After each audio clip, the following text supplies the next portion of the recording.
We're out here, Streets of Willow, for the 2014 FR Shootout. We ran it pretty simply this year. It was open track, open lapping.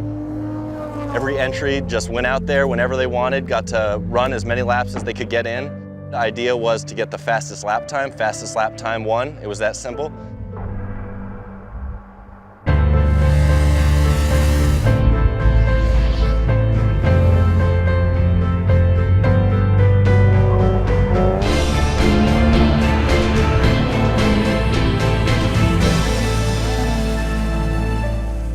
Track goes hot at 9 a.m., so let's go see it.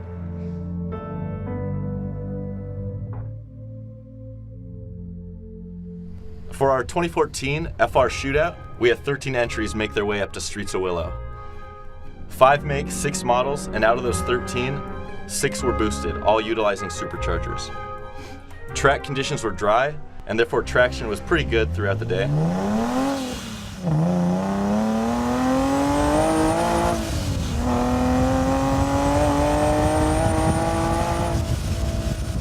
My name is Martin Choi. I drive a 2012 370Z.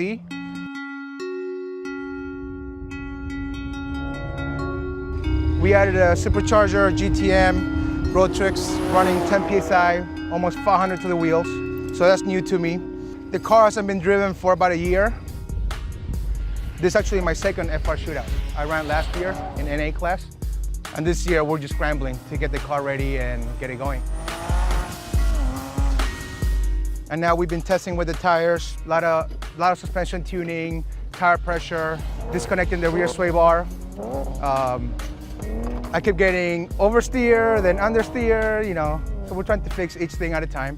And some things are working, some are not. Every adjustment we make, we're going a little faster here and there. The cars are fast. Everyone's posting faster lap times, you know. The M3s are good. They've never been out here before. My buddy Amir, even though he's NA class, but he's fast, so I always want to make sure I keep at it with him, you know.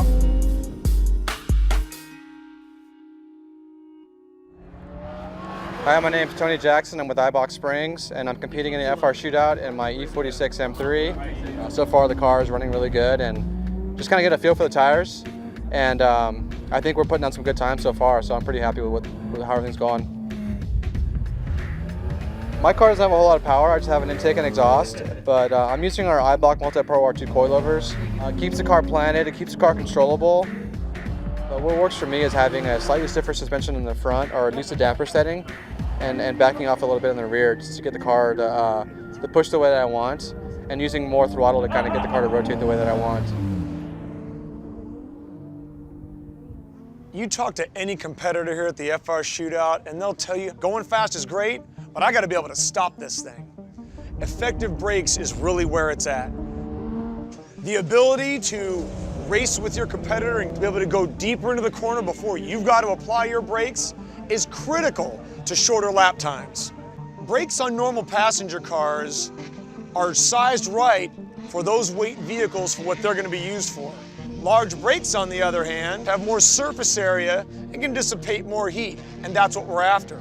Sometimes they have holes drilled in them, or they'll have slots in them.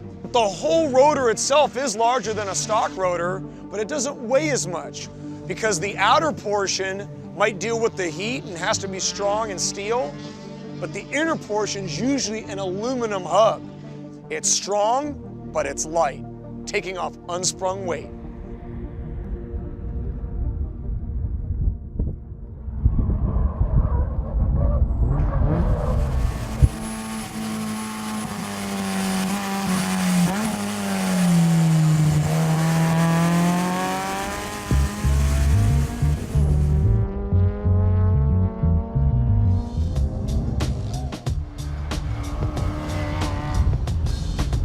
My name is Mike King. I'm driving a 2014 Subaru BRZ.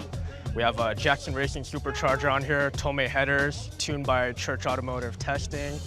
Suspension's been slowly getting dialed in with the prototype valving, but we've been able to get all the power down. We don't have a wing or any aero on the car, so it's a little bit looser than everybody else, but we're making the most of what we have. Car's been rock solid today. Been keeping an eye on the temps, logging everything for our tuner, and we haven't been having any issues. We have 3 cars here with the Jackson Racing Supercharger. You saw Dave Carner earlier with the big wing on, and he's running a little bit faster than I am.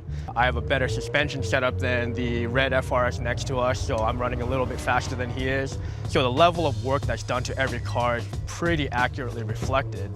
The biggest thing that I've noticed is even though all 3 cars are forced induction, they've been performing beautifully. We haven't had any problems.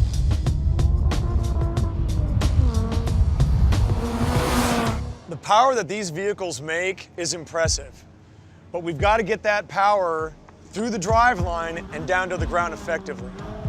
There's a lot of different components that help us to do just that. Based on the power that our engine's making, the size of our vehicle, what it weighs, how we're going to drive it, the way it's geared, there's a lot of different factors that play into having a well-rounded and competitive vehicle. One of the most important components on a rear-wheel drive car is that differential. The differential is what receives the power through the engine and transmission and transmits that power to the rear wheels. There's different styles. The differentials you might see in a passenger car are called an open diff, and they tend to favor one tire or another. Not so with a limited slip. Just like its name, it doesn't allow for a loss of traction under certain circumstances. Now there's a lot of different styles of limited differentials out there. The common LSD style of maybe a 1.5 or a 2.0, a lot of it comes down to, does it apply most of its traction to both wheels on acceleration and deceleration? Or is it maybe just during acceleration and then it backs off the traction a little bit on deceleration to maybe favor one tire or the other? Quickly into the day, it became clear that the cars to keep up with were the S2Ks. The shop is Evasive Motorsports.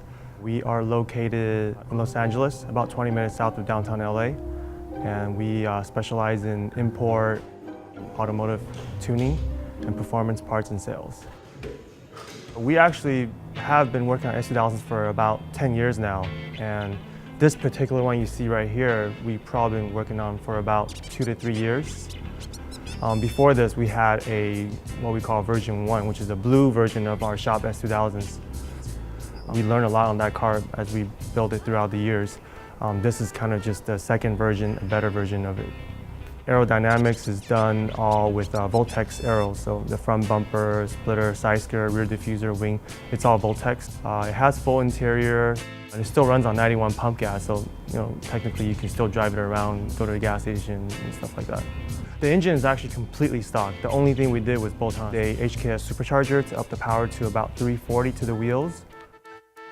Superchargers are a very effective method to add torque and horsepower to an engine. But most often they're belt driven.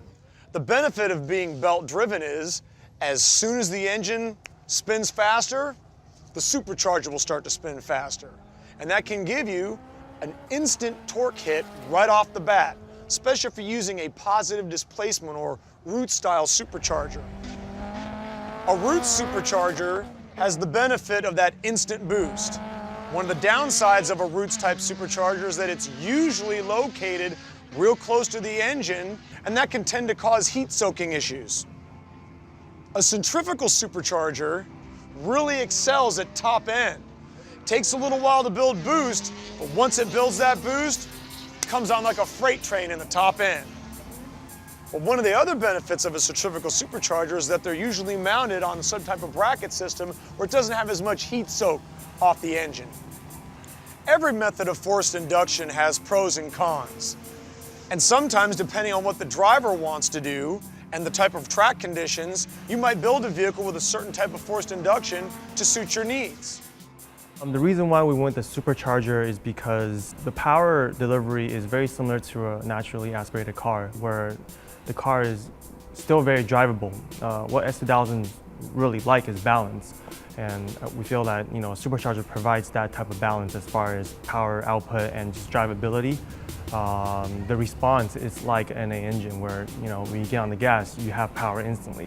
It just sounds like an NA car with a lot of power, and that's exactly what we're going for. Driver is Robert Walker. You guys didn't like the NWA music? No, it's good. No, we like it. Taylor Swift wants to our money to pay for it. He's a good friend of ours, and he is not a professional driver. This is something he does on the side. We're not hiring professional drivers. These are guys that, they go on weekends, go to the track, yet they're setting times that are comparable with professional drivers in race cars. And that's one of the coolest things about it. Hi, I'm Robert Walker, driver for Evasive Motorsports. Today we're here out with the Honda S2000, running the streets of Willow. It's been a great day, car's handling good.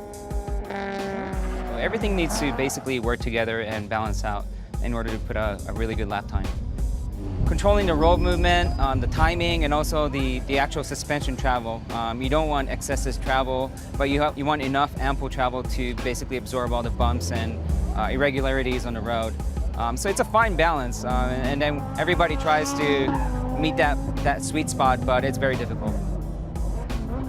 I think in terms of the field, there's a lot of new FR chassis out there, especially the FRS and the BRZ, so they're out there putting out a lot of great lap times as well. The S2000 is definitely one generation older, but it's still able to put down a good lap, and I think everything is competitive in terms of lap times.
Jeff Ringer. I'm driving the JMP E30. We have an E36 M3 motor in the car. Today's actually the first track day.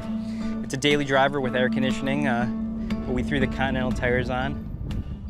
The E30 is kind of an older chassis, so it has a little older technology in the suspension, but it has a lot of torque because it has the 3.2-liter E36 M3 motor. At third gear, right out of the sweeper, it gets onto the straightaway really well. Toward the end of the day, after I knew I had my best time, I put on a little drift show and the car held a lot of angle. And the old technology is great. No traction control, no anti-lock brakes. You got to really drive the car. Nothing's going to save you. So, I mean, some of these new cars are fun. There's no doubt about it. But you got to go back to the old school sometimes.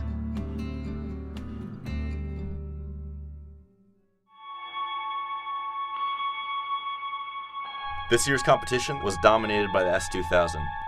Between those three, they rounded up the top 1, 2, 3 spots on the podium. So it was a close battle throughout the day, and that was apparent when looking at the time difference between third and fourth, which was just 0.2 of a second.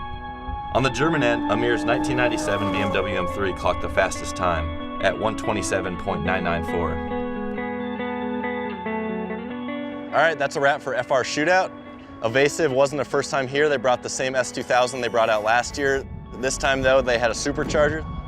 They were able to take the fastest lap time. So that's it. See you next time.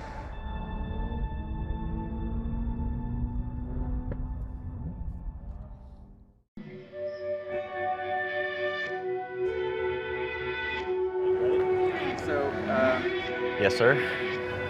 What time did you run? Like 35 seconds flat. And achieved such an amazing time. Electricity and passion. That's it. Those are the two ingredients. Electric passion. It's the name of my car, actually.